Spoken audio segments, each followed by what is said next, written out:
Graças a Deus, meus irmãos. Graças a Deus estamos aqui mais uma vez, já fomos edificados com a palavra do Senhor que nos foi pregada, nos foi anunciada nessa manhã, pelo presbítero Magdiel. Cantamos ao Senhor, louvamos, oramos juntos. Nesse momento nós estaremos nos aprofundando um pouco mais através do estudo da palavra do Senhor, através dessa temática que nós estaremos abordando, dessa revista que tem por título Eu Mesmo e os Outros.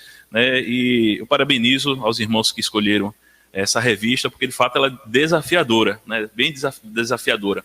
Habitualmente nós estamos acostumados mais com a questão mais basilares da fé, a confissão de fé, os 5 pontos do calvinismo, essas questões que servem de base, de fato, de modo geral, em todas as igrejas presbiterianas, para nos fazer ter uma cosmovisão, uma visão de mundo, para enxergarmos temáticas como essas que estão sendo abordadas aqui nessa revista.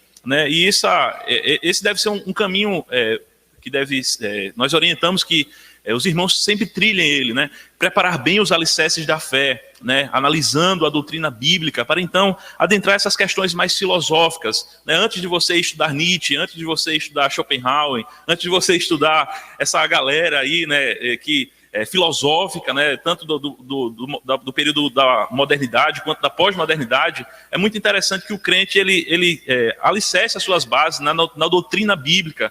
Antes de você ler o Futuro de uma Ilusão, de Nietzsche, lê a Bíblia primeiro, se desafie a ler a Confissão de Fé, que tantas vezes tem sido citada em estudos, em pregações. Então nós estaremos analisando essa revista, e a nossa temática de hoje é justamente sobre autonomia, essa tão dita liberdade que tem sido propagada pelo mundo afora, de que o homem é livre para fazer as suas escolhas, e enfocando em relação à questão da vida, da minha liberdade que eu tenho quanto à vida. Então o título é Autonomia, a vida é minha. Será que de fato a vida é nossa? O que é que a palavra de Deus haverá de nos dizer? Nós tomaremos como base hoje, mesmo que a nossa lição traga aqui o Salmo de número 23 como a lição base, o texto base da nossa lição, que de fato ele é oportuno para trazer um alento, uma esperança aos nossos corações, partindo da perspectiva de que de fato o Senhor é o nosso pastor, Ele é o guia das nossas vidas, Ele é o nosso sustentador. Mas nós gostaríamos de iniciar lendo o texto de Deuteronômio 32, versículo 39. Então os irmãos, por favor, nos acompanhem nessa leitura. Deuteronômio, capítulo 32, versículo 39.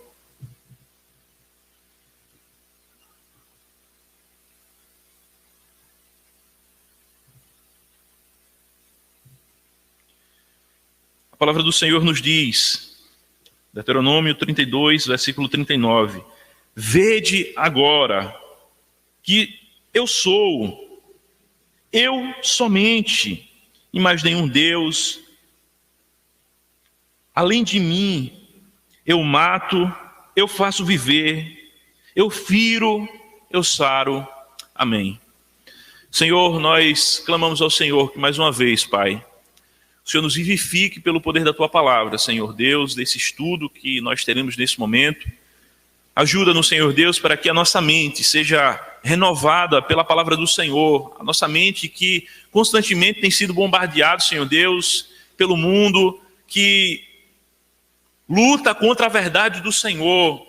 Que a verdade do Senhor, Pai, prevaleça em nossos corações. E como crentes, nós a possamos receber em nosso coração, crendo que de fato ela nos vivifica e ela é poderosa para transformar, Senhor Deus, a vida dos mais tristes e mais miseráveis pecadores que já caminharam sobre essa face da terra. Nós te pedimos, ó Pai, em nome de Jesus. Amém. Amém, meus irmãos. A nossa lição, ela inicia em sua introdução dizendo que um dos fenômenos mais tenebrosos da nossa época é a grande quantidade de suicídios, e de fato é uma quantidade tenebrosa. Nós nos aventuramos a fazer algumas pesquisas, em alguns periódicos, revistas, em livros, né, quanto a essas estatísticas, e de fato a gente fica assombrado quando nós nos deparamos com a realidade que é a grande quantidade de suicídios, a qual o nosso mundo se depara com ele, né, e também o nosso Brasil, a nossa cidade de Gravatá, né. Infelizmente nós temos aqui muito perto um lugar no qual as pessoas constantemente, né, em um ato desesperador, né, quando se encontram sem esperança, terminam dando cabo da sua própria vida ali próximo do túnel, ali se lançando daquele viaduto ali embaixo, daquela ponte. E, de fato, os teóricos apontam como o suicídio como uma patologia social por excelência. De fato, uma doença que tem alastrado o coração de muitas pessoas, que tem tomado conta do coração de muitos. Segundo algumas estatísticas de 2018, o suicídio foi a causa de 56% das mortes. Então, veja, de todos os números gerais quantificados de morte, o suicídio ele é responsável por 56% das mortes, que estão incluindo nesses dados a violência, né, os conflitos de mão armada, e entre tantos outros conflitos. Aponta-se que 800 mil pessoas tiraram a própria vida por ano, sendo que essa é a segunda maior causa de mortes entre jovens de 15 a 29 anos. Isso é interessante, né? Os jovens estão tirando a sua vida, né? Estão vivendo sem esperança, e nessa desesperança que se encontram, terminam dando cabo da sua própria vida. E é interessante que aqui no Brasil, ainda que em outros lugares do mundo, a taxa tenha caído cerca de 17% ao longo dos anos. Aqui no Brasil a taxa tem crescido, especialmente nas capitais, com um acréscimo de 24% dos jovens que tiram as suas vidas, de pessoas que se suicidam, e cerca de 13% no interior, nas cidades do interior. Né, muitas vezes nós vemos pessoas que tomam veneno, né, agrícola, né, na região do interior, né, para se matar de alguma forma. Outros, né, que apontam a arma para a sua cabeça e terminam caminhando por esse caminho tão triste, que deixa marcas na sociedade, deixa marca nas famílias e em várias pessoas. Os dados indicam que cerca de 50% a 60% das pessoas que tiram a própria vida nunca consultaram um profissional de saúde mental, ou seja, nunca procuraram ajuda. Né? Quando se trata de saúde mental, muitas vezes aponta para o psicólogo, aponta para o psiquiatra, mas nós enfatizamos de que o pastor também ele é alguém que pode tratar com as questões da alma e do espírito. Eu acredito que a principal pessoa para tratar de uma pessoa, né, que encontra-se num estado de depressão profunda e de desespero, acredito que a pessoa mais indicada seria um pastor. É claro que nós sabemos que, infelizmente, muitos pastores são assim negligentes e despreparados, né, quanto ao estudo da palavra, mas nós louvamos a Deus pelo pastor presbiteriano, né, que é um pastor que se dedica ao estudo da palavra e que nós acreditamos que é uma pessoa qualificada para trazer um aconselhamento pastoral, um aconselhamento bíblico, algo que tem sido, com a graça de Deus, se multiplicado muito nos Estados Unidos. Aqui no Brasil nós temos o irmão Douglas Lehmann, um pastor, né, que está hoje junto com o pastor Paulo Brasil, na Igreja da Aliança. Ele é um grande braço que ajuda nesse sentido, na divulgação do conhecimento do aconselhamento bíblico, né, para aconselhar as pessoas que estão sofrendo quanto às questões da sua alma, né, onde é que nós encontramos a solução para os dilemas da alma humana, né, para os dilemas da nossa existência, que é um dos aspectos que leva os homens muitas vezes ao suicídio, é a falta de sentido na vida. É isso que os teóricos apresentam, né. Não há ninguém mais qualificado, mais adequado, que nós possamos apontar do que um próprio pastor, alguém que está ali lidando com as fontes da vida, ali com a palavra de Deus, com as Sagradas Escrituras, com os salmos, com os provérbios, com toda a riqueza de vida que é na palavra de Deus, o Senhor, que é o Senhor da vida. Então, nós apontamos, né, ainda que o mundo não aponte, nós apontamos com toda a certeza, com toda a convicção de que pastores são pessoas qualificadas para tratar de pessoas que passam por crises, por momentos de dificuldades, não, claro, desqualificando profissionais da área da psicologia e outras áreas. Eles são importantes, né, e é importante unirmos forças nesse propósito, assim também unindo com a família, né, que é uma parte importante nesse processo de ajuda à pessoa que está passando por um momento de crise profunda, pensando em tirar a sua vida, né, a família também uma base que contribui, né, nessa busca pela cura da alma da pessoa aflita, com os devidos cuidados. O simples fato de ouvir, né? Muitas vezes as pessoas, o que elas precisam é serem ouvidas, né? E a gente termos uma paciência de ouvir, sem que antes façamos um julgamento, tenhamos toda uma bula já prontinha, né, para trazer acusações e tentar reprimir aquela pessoa. É importante que nós paremos um momento e demos ouvido àquele clamor da pessoa que está nos procurando, né? Às vezes o que a pessoa precisa é isso.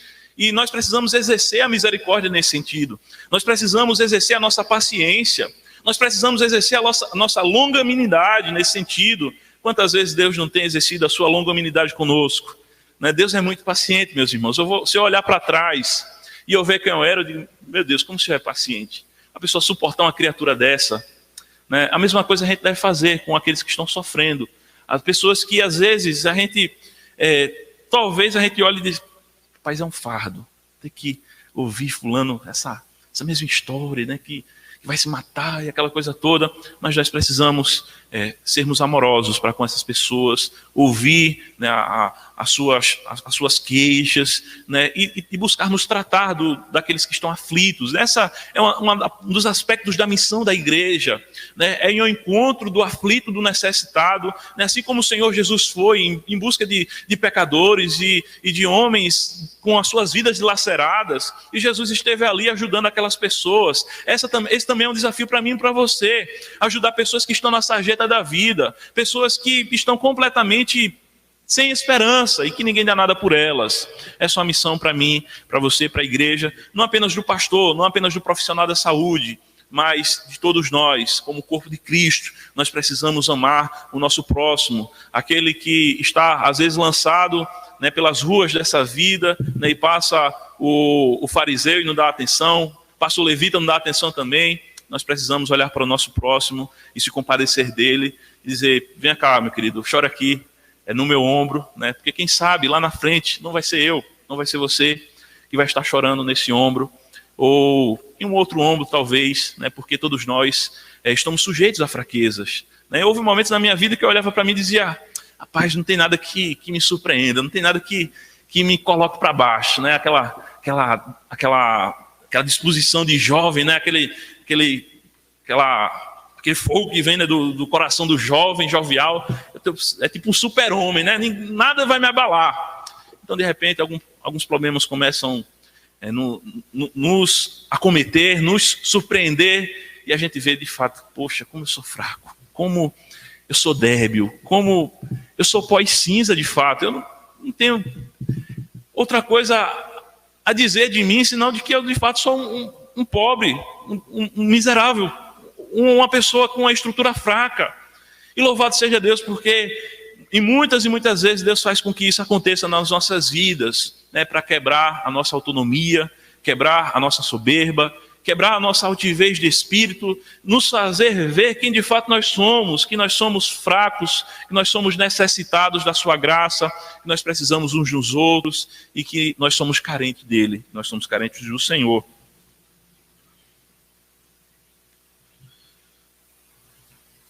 Segundo Minóis, a psiquiatra e socióloga, põe em destaque a responsabilidade das fragilidades morais e mentais do indivíduo, bem como as deficiências e injustiças da estrutura social. Ou seja, alguns dos aspectos também, além desses dados que foram levantados, quantitativos, de números de mortes, alguns dos aspectos que os profissionais da saúde, da psiquiatria, das ciências sociais, eles apontam justamente das questões da fragilidade moral, uma coisa que está em alta no nosso tempo. O que se propaga, de fato, é uma destruição da moralidade, da ética, né, com base no relativismo da pós-modernidade, né, que tenta, na linguagem do sociólogo Zygmunt Bauman, dissolver os sólidos do passado, estabelecendo novos sólidos e numa busca incessante por reconstruir e trazer ressignificações da ética, da moral e de tantos outros aspectos da vida humana que caminha para lugar nenhum, caminha para um lugar sem sentido. Essa é a perspectiva a qual esse mundo caminha, e essa é justamente um dos grandes fatores que levam as pessoas a sucumbirem e a darem cabo da sua vida, é a fragilidade moral dos indivíduos, né? Nós vivemos em uma sociedade que as pessoas já não valorizam de maneira alguma aspectos morais, aspectos que brotam da palavra de Deus, aspectos éticos, aquilo que se trata do certo e do errado. E as pessoas se vangloriam nessa perspectiva, e é nessa perspectiva que nós vemos para onde os jovens têm caminhado, né? Os jovens têm cada vez mais se destruído com as suas próprias mãos. E as próprias, não deixamos de levar, claro, também em consideração, como foi apontado, as questões sociais. De fato, muitas vezes os indivíduos eles são afligidos por conta de questões mesmo que são básicas e que eles são privados muitas vezes, questões que são garantidas na nossa Constituição, questões que são propagadas por todos, mas que muitas vezes não têm acesso, e essas coisas terminam que sendo, algumas vezes, um dos motivos que levam as pessoas ao suicídio.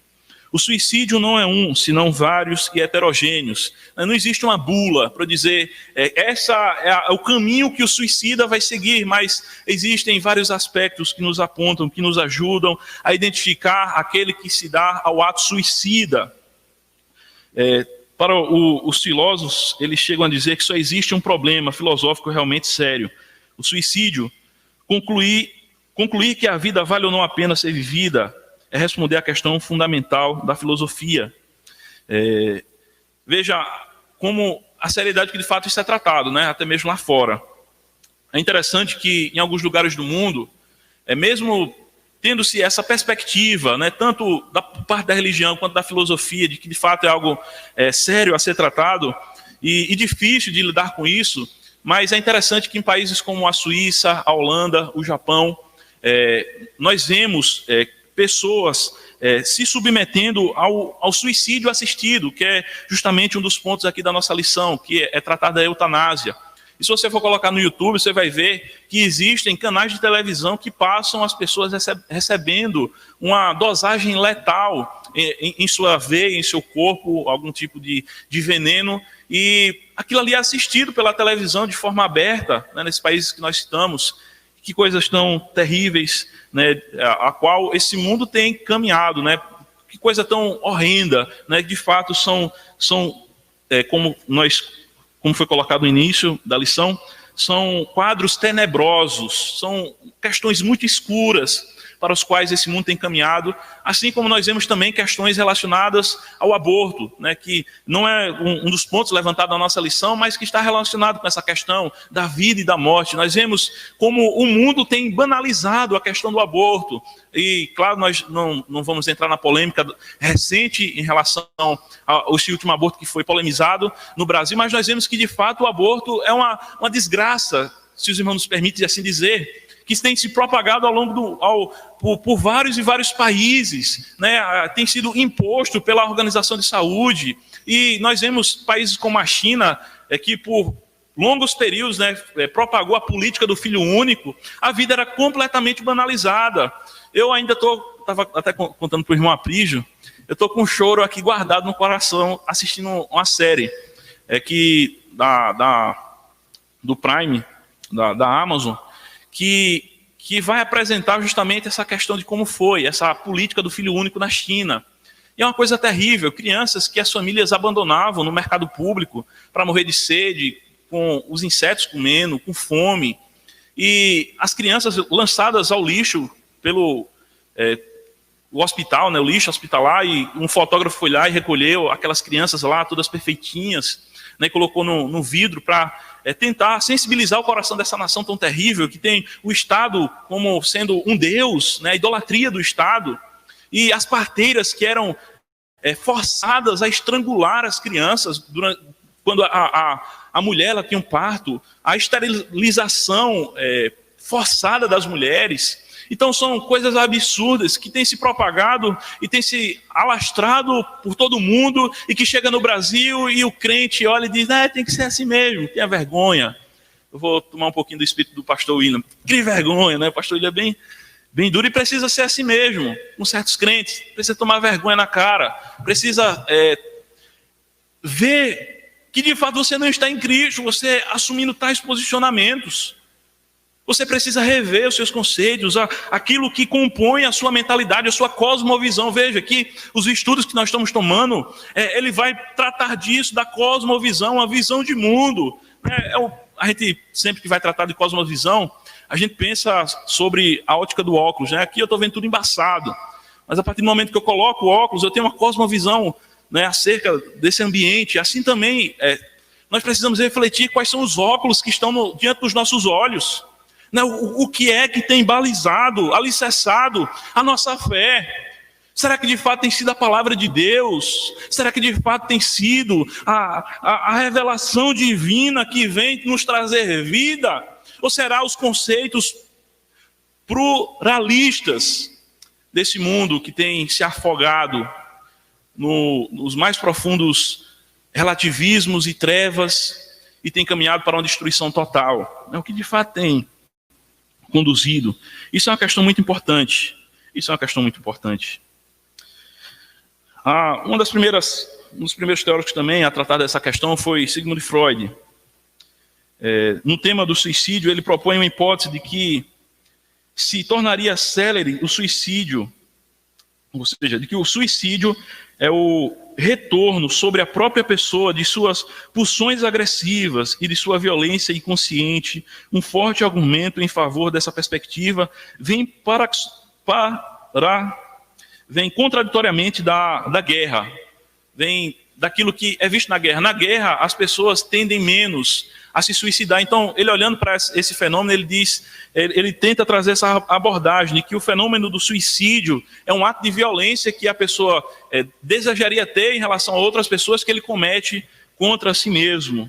Ainda sobre análises desse tipo, Marx diz o seguinte: mostra como uma comunidade é uma proteção natural. Isso o Max Weber, que também escreveu O Espírito do Capitalismo, o Espírito Protestante e a Ética do Capitalismo, um título assim, muito conhecido.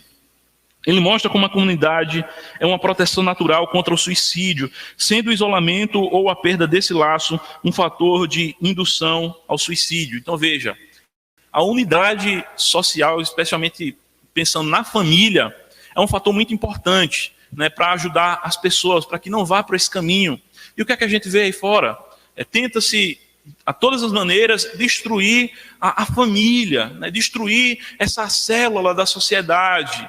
É por isso que nós vemos crescendo suicídios. Não é para menos, meus irmãos, não é para menos. Emily Durkheim diz o seguinte, ele, ao examinar o suicídio, ligando tanto ao excesso ou à falta de integração social, relação com os outros, como a regulação social. Então veja mais uma vez a importância da questão de vivermos em sociedade. A gente viu como isso foi terrível nesse período de pandemia.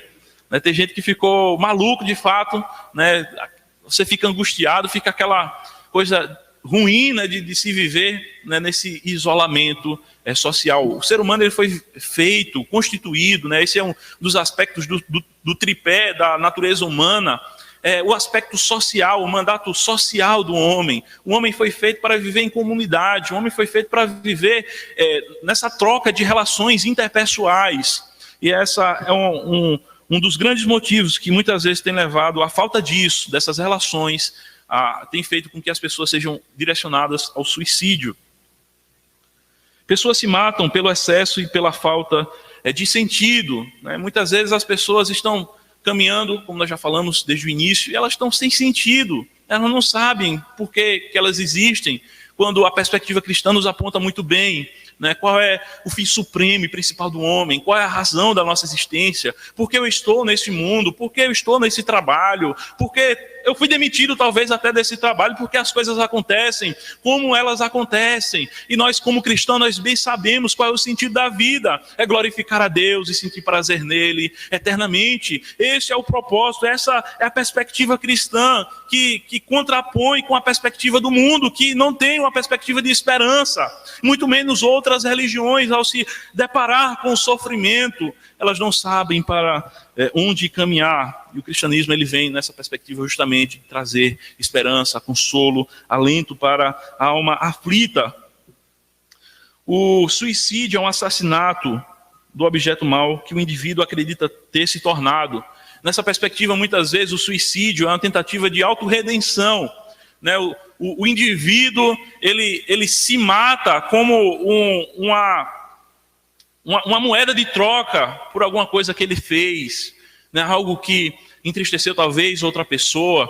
E muitas vezes as pessoas que cometem suicídio vão nessa perspectiva, claro, que nós a tratamos como sendo incoerente, como sendo contrária à revelação divina das Sagradas Escrituras, aquilo que o Senhor nos propõe, né? Pois apenas em Cristo nós é que conseguimos de fato nos redimir, né? Que os nossos mais tenebrosos pecados, eles podem ser apagados, né? Na graça de Deus, histórias terríveis podem ser reconstruídas. Você que está nos acompanhando, preste atenção nisso. Por mais terrível que seja a sua história, e de qualquer um de nós que estamos aqui, ou de pessoas que estão lá fora, a história ela pode ser reconstruída, e ela pode ser redimida em Cristo Jesus.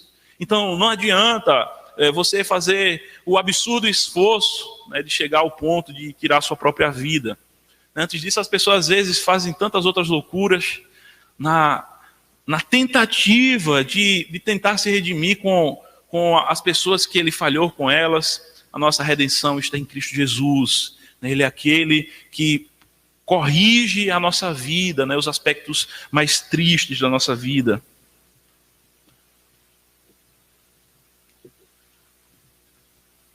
Outro aspecto que é tratado entre os teóricos é de que quem se mata corre atrás de uma imagem que forjou de si próprio. Então veja, esse é um princípio antigo, né, que nós podemos tratar em analogia com as questões teológicas, né? Quem se mata corre atrás de uma imagem que forjou de si mesmo. O que é isso?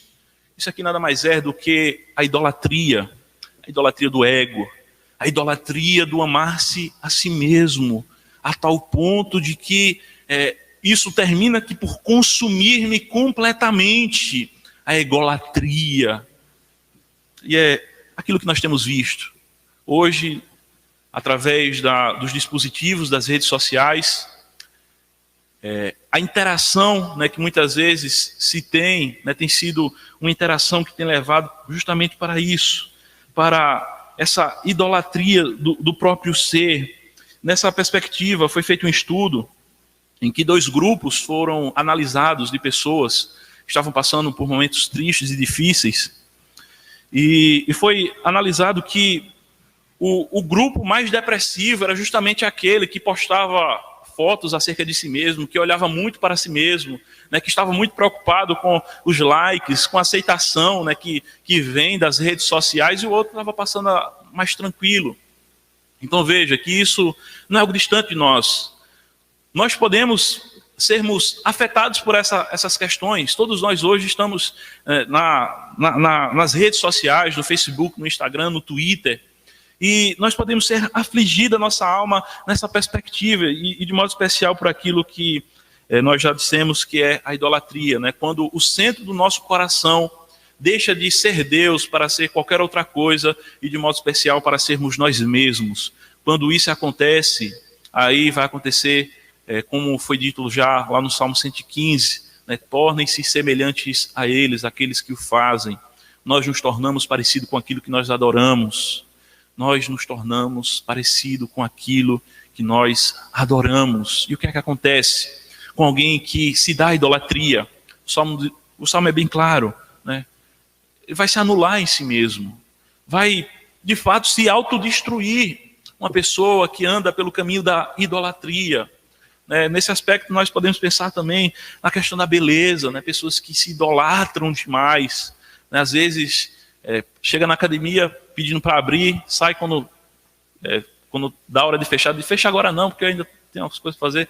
Uma idolatria do corpo hoje tem sido algo as pessoas estão muito voltadas para essas questões estéticas, questões de marca, né? Buscar querer apenas roupa de marca, e quando não consegue isso, meu Deus do céu, que fica aquela angústia, aquela aflição, que é isso, é a idolatria que toma conta do coração, né? Eu não consigo viver mais se eu não tiver determinadas coisas, se eu não tiver um carro novo todo ano, se eu não tiver aquela bolsa da Carmen Steffens. Não que essas coisas sejam más em si mesmos, mas a partir do momento que isso toma conta do meu coração, aí, meu irmão, a gente começou a adoecer. E nesse aspecto, nenhum de nós estamos imunes a isso. Nós precisamos estar constantemente verificando o nosso coração, avaliando a nossa vida, vendo o que de fato está por trás dos nossos desejos, das nossas volições, daquilo para o qual nós estamos sendo direcionados. A lição ainda nos diz que abordaremos o suicídio e a eutanásia como sendo resultado lógico da nossa visão de mundo, segundo a qual podemos fazer o que quisermos com a nossa própria vida, inclusive dar fim a ela. Ainda pensando um pouco sobre cosmovisão, é interessante que na nossa sociedade também, algo que tem moldado muito ela, é justamente a fuga a todo custo daquilo que possa causar dor, que possa causar sofrimento. É uma sociedade que vive completamente em busca e com foco na satisfação pessoal, no prazer pessoal, no bem-estar.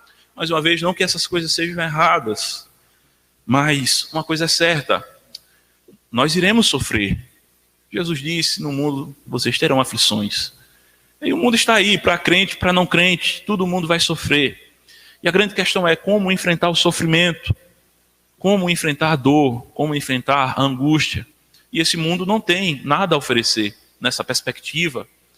É levantado pelos teóricos. Nessa parte nós, quem nos ajudou foi o pastor Tim Keller, pastor presbiteriano, lá na cidade de Nova York, né, com o seu livro, um dos seus livros que ele trata do sofrimento. Ele vai justamente apontar para essa questão, né, tanto que ele levanta quanto de outros teóricos, de que de fato essa é a grande diferença do cristianismo, né, que ele traz esperança para aqueles que estão sem esperança, algo que o mundo não consegue fazer, algo que os romanos não conseguiram fazer no seu período. Os romanos não conseguiram trazer esse tipo de esperança com a cultura helenística, com a filosofia do seu período. As religiões que vieram depois também não conseguem trazer uma perspectiva esperançosa para o futuro. Essa perspectiva de um futuro diferente, de um futuro de paz e não de trevas. Quem traz é o cristianismo, é o evangelho, é a palavra de Deus. Eu é que sei o que pensamentos têm a vosso respeito, pensamentos de bem e não de mal, para vos dar o fim que desejais.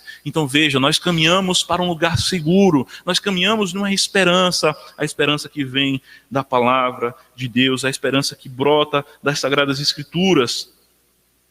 Em Jesus Cristo, testemunhamos que Deus vivencia o sofrimento do fogo da mesma maneira que nós. Por amor a nós, Jesus foi paciente em meio ao sofrimento, bem mais intensos do que os que nós enfrentamos, do que os sofrimentos que eu e você enfrenta, assim, mas de modo que nós não conseguimos nem sequer descrever em toda a sua total dimensão.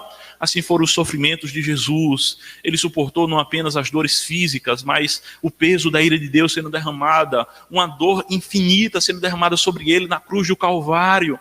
O próprio Deus sofreu na pessoa do seu Filho, né? Ao ter enviado o seu Filho ao mundo. O próprio Deus, ele, de certa forma, nós entendemos que o próprio Deus sofreu.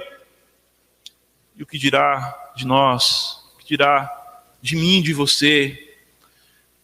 Ainda sobre isso é interessante que o certo autor disse que Deus, ele tem apenas um filho sem pecado, mas nenhum sem o sofrimento.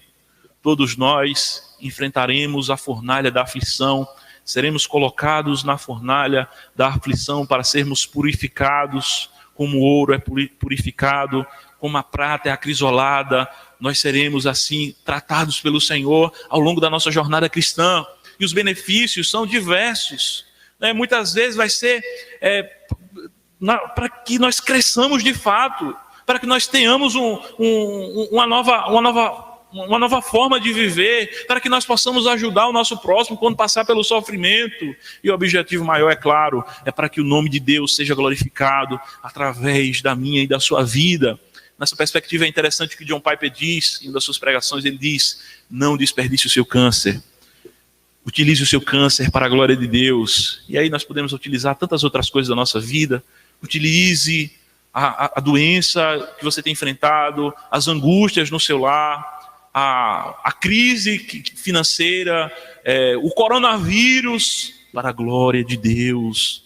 Não desperdice nada da sua vida. Viva para a glória de Deus. Viva para o louvor do Senhor. Esse é o propósito, isso é o que vai dar sentido em meio ao sofrimento, em meio às angústias, em meio a tudo aquilo que nós passamos, em meio a esse mundo caído. Nos diz que o ensino cristão a respeito do sofrimento parece uma inversão total de atitude quando comparado com as interpretações de outras culturas e sistemas religiosos.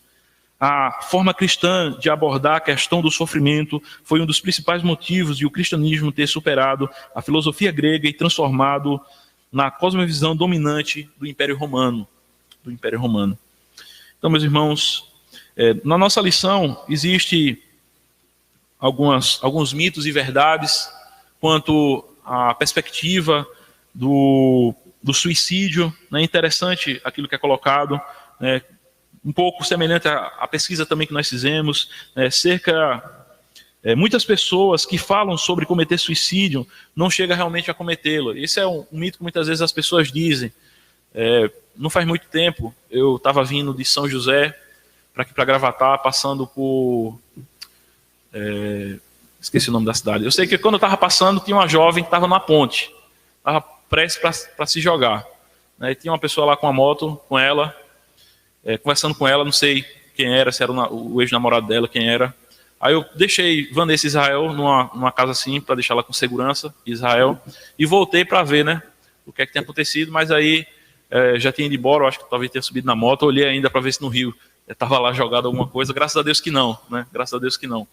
Mas então fui conversar, né, com o pessoal da comunidade, o pessoal diz: aquela dali não vai fazer nada não, toda vez diz que vai se matar, o namorado deixa, ela... isso muitas vezes é um mito. Às vezes a pessoa que fica nesse vai e vem, né, dizendo não vou, às vezes termina tirando a vida. E a gente precisa ajudar essa pessoa. As famílias precisam direcionar essas pessoas para que consigam sair, muitas vezes, de relacionamentos doentios que ela mesma adoece no seu coração, né, e buscar uma solução para a sua vida, né, para sair dessa situação constrangedora, né, essa situação difícil, que pode trazer algo que é irrevertível para a sua vida. Outro mito que é dito é que muitas pessoas suicidas estão decididas a morrer ou têm certeza de que irão cometer suicídio. Muitas vezes essa não é a realidade. A pessoa está em dúvida, ela pensa, né, eu vou matar, não vou, o que é que eu vou fazer? Fica naquela maquinação, né, acerca do suicídio. Outro mito é de que o suicídio é um ato impulsivo e sem planejamento prévio. É outro mito, outra inverdade. Recentemente eu assisti no noticiário de uma advogada que ela planejou com os mínimos detalhes o seu suicídio. Ela procurou uns bandidos, né, e pagou para os bandidos matar ela. Foi com aqueles bandidos para um terreno baldio, né, planejou tudo, né, e a morte dela, né, e assim são muitas outras pessoas, né, escrevem cartas, né, planejam tudo direitinho para executar esse fim tão trágico. Outro mito é de que só mulheres cometem suicídios, só mulher tenta suicídio, mas os homens o realizam. Isso é igualmente outro mito. Tanto um quanto o outro realizam o suicídio, e muitas vezes, tanto homens quanto as mulheres, muitas vezes os números são bem parecidos nessa questão do suicídio.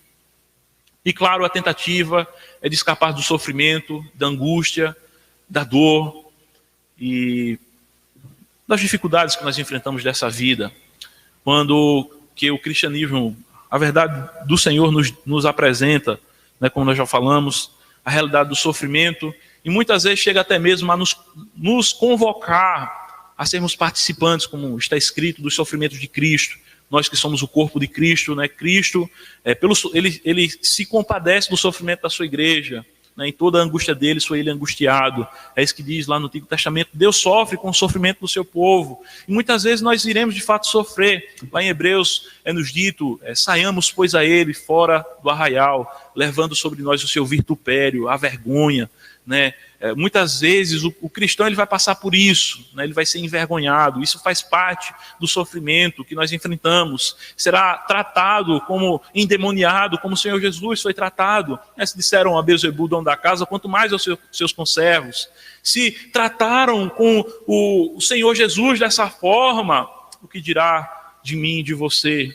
Nós iremos sofrer. Isso diverge da teologia triunfalista que reina nas igrejas, de modo especial, as igrejas de linha neopentecostal, algumas igrejas também de linha emergente, algumas igrejas de uma tendência que está voltada mais agora para a questão da autoajuda, com o Dave Leonardo, o Tiago Brunetti, e alguns outros ali hereges que se juntam para coçar as coceiras dos ouvidos do povo, falar o que o povo quer ouvir, né, trazendo mensagens floreadas, né, de que você não precisa sofrer, de que você tem o mesmo valor que Jesus e coisa do tipo, quando na verdade não é o evangelho de Cristo. O evangelho de Jesus é um evangelho, como dizia Martinho Lutero, é o evangelho da teologia da cruz. Nós iremos ter que levar a nossa cruz, e assim cantaram os nossos pais: se eu amo a mensagem da cruz, até morrer eu a vou proclamar, até morrer. Eu amo a mensagem da cruz. Assim também aos crentes. Quando nós passamos em meio ao sofrimento, nós passamos com alegria, com singeleza de coração, com paz, com um modo de se importar que o não cristão não entende. Aquele que não conhece Jesus não entende. Assim, nós vemos ao longo da história muitos e muitos irmãos em Cristo, enquanto morriam, cantavam hinos ao Senhor, estavam com um semblante transparente, translúcido de alegria e de felicidade. Alguns, recentemente, quando foram ser enforcados, se não me engano, o irmão Youssef, pastor, lá no Oriente, ele estava rindo, dando um tchau para sua família, para os crentes em Cristo ali, que certamente estavam em meio àquela multidão, e aquela multidão de pessoas que estavam ali querendo, de fato, que ele morresse. Estavam sorrindo, com paz no seu coração. O que é isso? É o cristianismo de Jesus correndo nas veias. É o Espírito Santo movendo a mente desses irmãos e de tantos outros que sofreram com grande paciência em meio a todas as dificuldades. No ponto B da nossa lição vai ser dito que a visão de Deus e a compreensão sobre o suicídio, uma questão fundamental, como nós temos tratado desde o início, é a questão como nós vemos Deus, é a nossa cosmovisão. Qual é a visão que nós temos de Deus? Isso vai trazer implicações para todas as áreas da nossa vida, para todas as decisões que nós tomamos. A maneira como nós vemos Deus, de fato, vai trazer implicações para a nossa vida e nos ajudar, ou não, a lidarmos com o estresse, com a dor, com o sofrimento. Sim, pessoas realmente piedosas podem passar por tudo isso, podem passar por todo o sofrimento. E pessoas piedosas podem sucumbir também à loucura do suicídio. E essa é uma questão que a nossa revista debate lá no final. É um pecado imperdoável? E aí, meu irmão? O que é que nós temos a dizer? Será de fato um pecado que é imperdoável, o pecado do suicídio? Será que aqueles que tiraram a sua vida, não há mais esperança para essas pessoas? Isso parte muito da nossa cosmovisão bíblica, da maneira como nós enxergamos o Evangelho. Como crentes reformados, nós compreendemos o Evangelho como sendo o Evangelho da graça. O Evangelho não que eu faça aquilo que eu tenho que fazer por merecer a minha salvação. A nossa perspectiva é de que Jesus já fez tudo o que deveria ser feito por mim e por você, para nós termos a salvação e a vida eterna. Por isso, como nós repetidamente dissemos, a salvação pertence ao Senhor, como diz Jonas 2,9. Quando nós partimos dessa perspectiva, nós talvez enxergamos a questão do suicídio de uma forma diferente. Não mais como outros enxergam, né, como sendo um pecado de fato imperdoável, porque o camarada não teve tempo de se arrepender naquele último momento ali da sua vida. Mas quantas outras pessoas não morreram também em piscar de olhos, sem ter sequer, talvez, frações de segundo para ter um pensamento. E aí, o que é que acontece com essa pessoa? Ainda que o arrependimento seja algo extremamente necessário para o crente em Cristo Jesus, todavia, ele não é aquilo que nos faz merecedores da nossa salvação. Quem nos faz merecedores é o sangue de Jesus, é os méritos de Jesus, é aquilo que Ele fez por mim e por você, já de uma vez por todas. Ele é aquele que 100% fez com que a nossa salvação fosse conquistada. E se nós tirarmos 1%, 0,5%, nós já estamos caminhando para um caminho que não é segundo o Evangelho. Ou Jesus ele é tudo nas nossas vidas, ou ele não é nada. Então, partindo dessa perspectiva, nós entendemos que o suicídio, ainda que seja um pecado terrível, né, é a quebra do mandamento, não matarás. Ele, em Cristo Jesus, ele pode ser perdoado. Jesus ele morreu pelos nossos pecados, não apenas pecados passados, mas presentes e pecados futuros. E Jesus, ele pode conceder também a salvação aos seus eleitos que, em um ato de loucura e desespero, que tiraram a sua vida. Eu e você podemos passar por isso. Eu e você podemos passar por isso.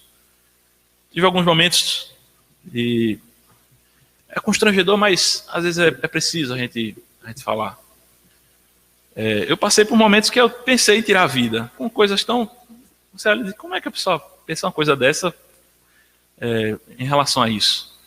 Uma vez, fui pregar, depois que terminei de pregar, meu Deus do céu, que pregação tão ruim, que pregador terrível. Eu fiquei com vontade de morrer. Eu estava no carro, vinha sozinho, eu acelerei, veja que loucura. Isso, eu bem jovem, e é uma fraqueza da mente. Né? Eu fiz do ministério um ídolo. Né? Veja como essa questão ela pode nos afetar em coisas que são boas, né? Coisas que são boas, mas aquilo que nós dissemos, se eu fizer disso um ídolo no meu coração, isso vai trazer consequências terríveis. Né? E isso pode acontecer comigo e com você. Mas qual é a nossa esperança? Nossa esperança está no Senhor.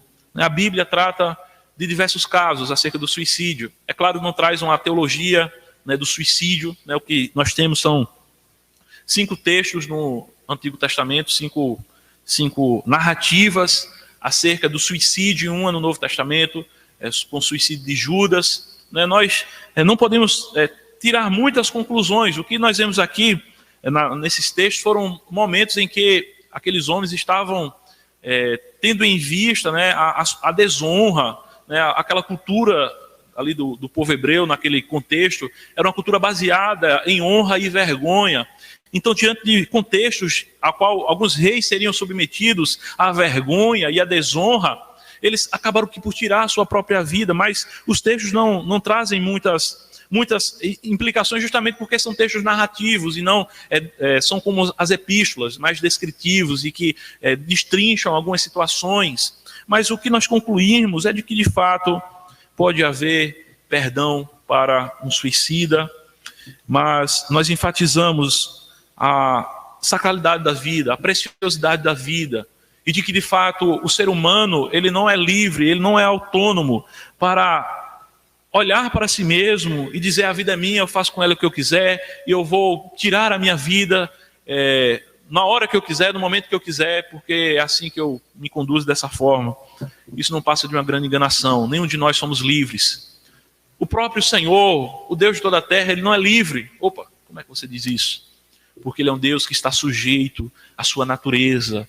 E nós, como criaturas que foram criadas por esse Deus, nós devemos permanecer em submissão a esse Deus e à natureza que Ele criou em nós. A vida que Ele deu só pode ser tirada por Ele mesmo. Como nós lemos no início, Ele é aquele que fere, é aquele que faz viver. Ele dá a vida e Ele tira. Nós não podemos tirar as nossas próprias vidas em quaisquer circunstâncias. Nós não podemos caminhar para o suicídio ou muito menos para a eutanásia. E é interessante o que Achei interessante que John Stott, ele comentando acerca da eutanásia, e ele faz uma distinção, né, do que de fato é a eutanásia. Existem de fato pessoas que, devido aos tratamentos em estágios determinados de doença que estão passando, se forem submetidas ao tratamento, essas pessoas serão curadas. Elas viverão de fato com uma cura, mas outras, o que acontece na realidade é uma procrastinação, um adiamento da sua morte, né, estendendo o seu estágio de morte. Então, o John Stott, ele faz essa distinção, e ele leva até mesmo em consideração o testemunho de Martyn Lloyd-Jones, né, que quando estava passando por um momento irreversível de doença e de morte, ele olha para o médico e diz: o Senhor está me privando da glória, o Senhor está me privando da glória, o Senhor está adiando a minha morte. Então, ou seja, é difícil fazer um parâmetro nessa perspectiva, mas existe essa diferença entre uma eutanásia, eu querer me matar por conta de uma depressão, de um outro sofrimento qualquer que seja, né, tendo-se a esperança de eu ficar curado e ficar bem, e a distinção para alguém que simplesmente está ali, né, sendo levado pelos medicamentos, né, as suas dores estão sendo amenizadas, que isso é bom, né, mas essa pessoa, ela pode optar, nesse caso, uma pessoa que não tem mais a expectativa, né, de uma cura certa, ela pode se negar ao tratamento, né, se negar a que a sua morte seja adiada, né. Isso é uma questão que nós compreendemos que pode ser, sim, aceitável, ainda que haja divergências, né, em alguns aspectos por parte de algumas pessoas nesse sentido, mas nesse caso, então, não seria uma eutanásia, essa pessoa não estaria se matando, mas simplesmente estaria aceitando aquilo que ela está vivenciando ali, aquilo que foi dado pelo Senhor, né? O Senhor, como nós já falamos, Ele é quem coloca a ferida, Ele é quem tira. O Senhor colocou e aquele servo entende dessa forma, ele aguarda com resignação, com paciência no Senhor, ele entende que chegou o seu momento, por que nós interferimos nessa situação? Então, meus irmãos, esse foi o nosso estudo de hoje, né? Certamente haveria muitas outras coisas para nós tratarmos, mas o nosso tempo se avança, nós chegamos já no nosso horário, e fica o desafio para a gente, o desafio de nós estarmos estudando mais, né, sobre essas questões, né, tentando buscar, né, conhecimento na palavra, em pessoas com uma forte base teológica, para direcionar o nosso pensamento quanto a essas questões éticas, né, que têm sido tão discutidas hoje na nossa sociedade, né. Então, que Deus nos abençoe, né. Eu estimulo os irmãos à leitura, é algo que muitas vezes é um tanto que negligenciado, né, por parte de muitos de nós, eu digo às vezes até de mim mesmo. Essa questão da leitura, né, de pegar um livro, né, eu tenho dúvida em tal assunto, eu não vou esperar só pela opinião do pastor no culto de doutrina, que é importantíssimo, os presbíteros aqui vão nortear o nosso pensamento, mas talvez seria interessante você perguntar uma orientação quanto a um livro, né, algo que você possa se aprofundar mais nessas questões éticas, né, questões quanto ao feminismo, ao homossexualismo, essas que nós tratamos hoje, do suicídio, da eutanásia, de certa forma um pouco sobre o aborto. Quais são os livros, né, onde é que eu posso buscar conhecimento nessas questões, né, busque conhecimento da palavra, busque crescer no conhecimento, né. Hoje nós vivemos em uma batalha, não como era lá antigamente, no período medieval, as cruzadas, né, os cristãos pensavam que estavam fazendo guerra santa, ia com as espadas cortar a cabeça de gente. A nossa guerra hoje é uma guerra ideológica, é uma guerra que se dá no campo das ideias, né, do pensamento. Nós precisamos nos preparar, nos munir de ferramentas que são necessárias para dialogarmos com esse mundo e para nortearmos, né, para apresentarmos a verdade de Deus para esse mundo caído. Então seja estimulado a buscar mais, a ler mais. Hoje nós pesquisamos um pouco no livro do John Stott, O Cristão numa Sociedade Pós-Moderna, no livro do Tim Keller, o Cristão em Meio ao Sofrimento, esse tema, basicamente. Tem um livro do David Platt, também, Cristão numa Sociedade, também, questões éticas, tratando de questões éticas. Eu vou estar depois dando um print na capa desses livros, e vou estar mandando no grupo da igreja, justamente para estimular a leitura e o nosso entendimento. Que o Senhor nos abençoe, em nome de Jesus. Pai, nós te agradecemos, ó Pai, por esse estudo. Abençoa-nos, ó Pai, para que tenhamos uma visão bíblica, uma visão que glorifique o teu nome. Que possamos, ó Pai, olhar para a vida e ver que de fato ela é preciosa e que só o Senhor é aquele que pode tirar a nossa vida. Ó Senhor, que nós não sejamos influenciados por esse mundo, por tudo aquilo que ele tenta nos vender, mas se nós sejamos norteados pela tua palavra, em nome de Jesus. Amém. Amém. Amém. Que o Senhor nos abençoe, meus irmãos.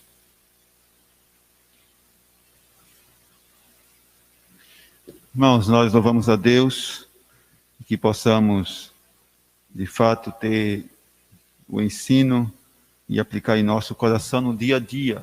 Como diz o apóstolo Paulo, consolar uns aos outros, ajudar uns aos outros, e que possamos ter a palavra de Deus como suficiente, ferramenta importante no aconselhamento, na ajuda daqueles que necessitam, daqueles que estão precisando do nosso consolo, da nossa fortaleza, que ela vem justamente de Deus. E aí, ultimamente, tenho cada dia vivido isso, né? Tenho observado que uma das grandes dificuldades da mente humana é justamente isso, é a síndrome, né, de Marta e a síndrome de Maria, né? E, além do mais, a síndrome, né, de Adão e Eva, né? Então, se chama pecado. O indivíduo que ele quer porque quer as coisas e quando não consegue, automaticamente vai viver com a mente preocupada, ansiosa e dividida. Quando não consegue, vai somatizar isso e aí isso vai trazendo, de fato, doenças, depressão, estresse, ansiedade e aí vai muitas outras coisas. Além do mais, o sentimento de culpa, né? O sentimento de algo que foi realizado e que aquilo dali não aceitando automaticamente, ele vai adoecendo, vai culpando ele mesmo ou Deus, né? E onde está Deus? E será que eu fiz algo de errado com Deus? O que foi que eu fiz de errado? E que Deus está me matando e que Deus está me martirizando. Isso vai trazendo grandes angústias da alma.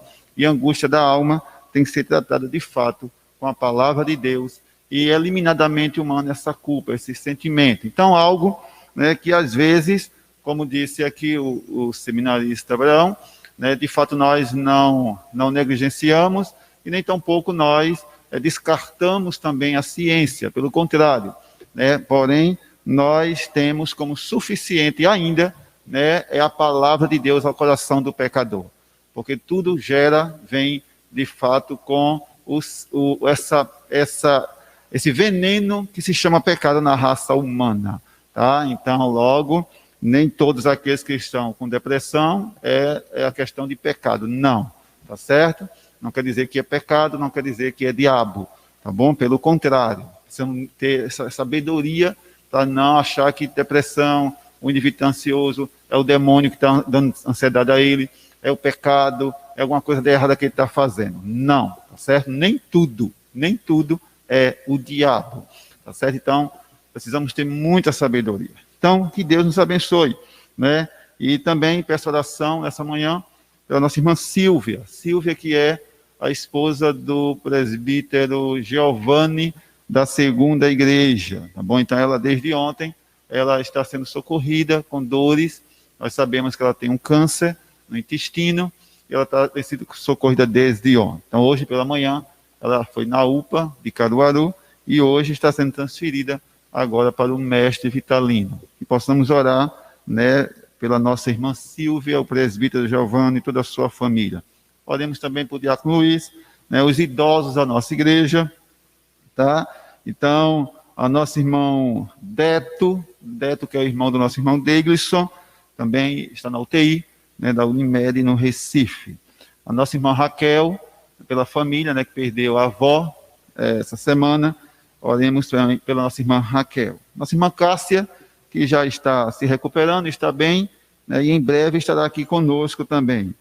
Eleição dos oficiais em outubro e também pelos médicos, hospitais, profissionais, tá bom? Então, em setembro nós queremos fazer não o setembro amarelo aqui na igreja, mas estaremos aí entrando em contato, né, com a nossa irmã Flávia Pulsa para trazer uma equipe também para fazermos um trabalho na praça daqui de Gravatá, o dia todo, né, prestando assistência também psicológica nessa questão de saúde mental. Contudo, nós vamos ter antes com a igreja, né, também esse trabalho, né, de saúde mental, passando para a igreja essa questão, para também saber abordar o pessoal na rua, né, nesse aspecto. Tá bom? Então, esteja orando também a data, nossa irmã Cristiane, né, também que perdeu o pai. Então, estejamos orando também pela vida da nossa irmã Cristiane e família.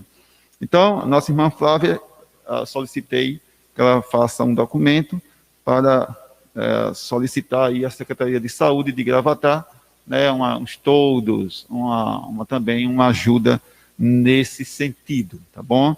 Então, nós vamos orar nesse momento, vamos colocar de pé. Hoje à noite o nosso culto, às 18h30, então venha, participe, e para juntos louvarmos e bendizermos o nome do Senhor nosso Deus. Vamos orar nesse momento, principalmente pelos nossos enfermos, a nossa irmã Silvia, Diácono Luiz, né, e aí rogando a Deus da sua graça e da sua misericórdia. Pai bendito, muito obrigado, Senhor. Mais uma vez nós queremos te louvar, Senhor, porque é do Senhor que vem a nossa esperança, é do Senhor que vem a nossa salvação. Te pedimos nesse momento, Senhor, que essa salvação, esse livramento, possa estar dando nesse momento a tua serva, irmã Silvia. Ó Deus, conduza ela, Senhor, gerando em seu coração confiança, gerando em seu coração a dependência, gerando em seu coração o entendimento de que só o Senhor tem o poder e que o Senhor está no controle de todas as coisas.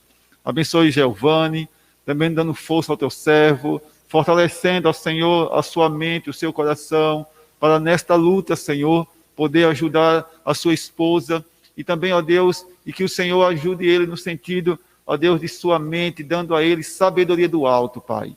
Ó Deus, abre as portas naquele hospital, que ela venha, Senhor, ali, entender que ali também o Senhor se faz presente, e que a tua mão está ali com ela. Visita também Luiz, os nossos idosos, Senhor. Visita, Senhor, nossa irmã Cássia. Visita, Senhor, Raquel e sua família. Visita também Cristiane, Senhor, e sua casa. Ó Deus, que o consolo do Senhor esteja habitando em cada lar. Que a força do Senhor esteja habitando em cada coração. Ó Senhor, abençoe a nossa nação. Tenha misericórdia, Senhor. Porque feliz é a nação cujo Deus é o Senhor. Abençoe o nosso presidente. Que o Senhor conceda a ele sabedoria do alto, discernimento do alto, Senhor, para saber, ó Deus, lidar, ó Deus, com assuntos diversos do nosso país. E a nós nos compete apenas orar, Senhor. A nós nos compete apenas interceder pela nossa nação e obediência às nossas autoridades. Ó Senhor, vai abençoando os médicos, os hospitais, os profissionais, aqueles que estão, ó Deus, neste momento, Senhor, precisando, ó Senhor, da tua ajuda, do teu socorro. Ó Deus, vai em nome de Jesus, fortalecendo cada um, e que a tua mão seja com todos eles. Muito obrigado, Senhor, e que à noite possamos estar aqui novamente, para juntos adorarmos e glorificar o teu santo nome, hoje e para todo o sempre. Amém. Deus abençoe, irmãos, e até a noite em nome de Jesus.